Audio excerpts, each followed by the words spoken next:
Any conversation about health care always centers around cancer and and what are we going to do about it? How do you handle it when you get it? I'm with Debbie Wasserman Schultz, member of Congress from Florida, and you have done it. You've been through it.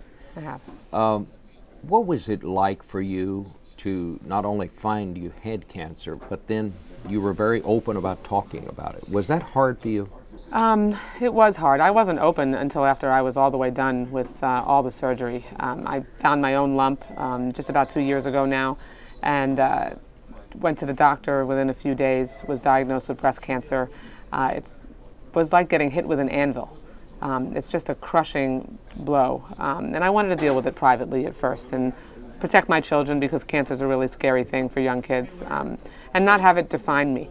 So I went all the way through my surgery and procedures, and then I wanted to share the story because I wanted to try to use my experience to help other women. You're a young woman. When you say you didn't want it to define you, what did you mean by that?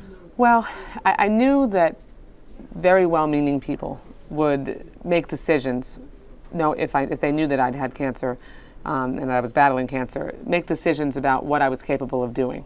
And I wanted to make those decisions based on my own comfort level and ability.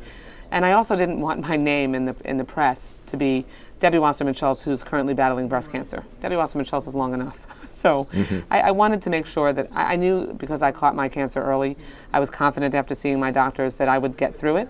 So I wanted to get through it privately and then be able to share it in my own way. I think it is so important as a cancer survivor myself to say what you have just said, and that is it hit you like an anvil. It really did. But the other part is it's no longer being told you've gotten the death penalty. I mean, it used to be my mother, who died of breast cancer, when they told people in her day, you got cancer, they said, well, that's it.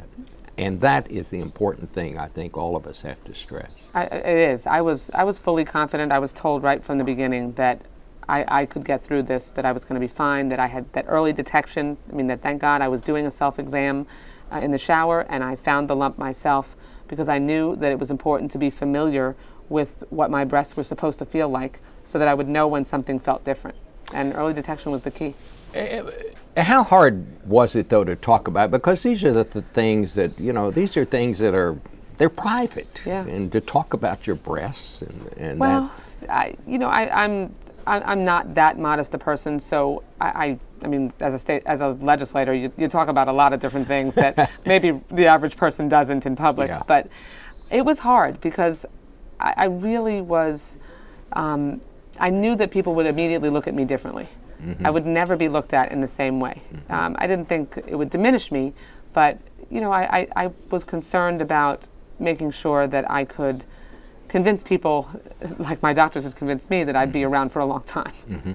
Do you, are you glad you did? I really am. I really am. The most amazing experience I've had is the last few months when women in the airport, moms on the ball field, when I'm with my kids, will come up to me and say they'd been putting off a mammogram or a breast MRI or had never done self-exam but had started doing it now. I carry the genetic mutation for breast cancer, and as an Ashkenazi Jewish woman, I didn't know that I was 5 times more likely to be a carrier. There are thousands of Jewish women that don't, Jewish people who don't know that. So my story has been able to help more Jews be aware that they're in a higher risk category potentially, and that's been unbelievable. It's just hard to describe the feeling that you have when someone, and when someone comes up to you and says that you saved their life. That they went, and a couple of weeks ago, a woman who I've known for years said she'd put off a mammogram for 3 years, and she finally went in the day she heard my story, and she had to have surgery because she had precancerous cells.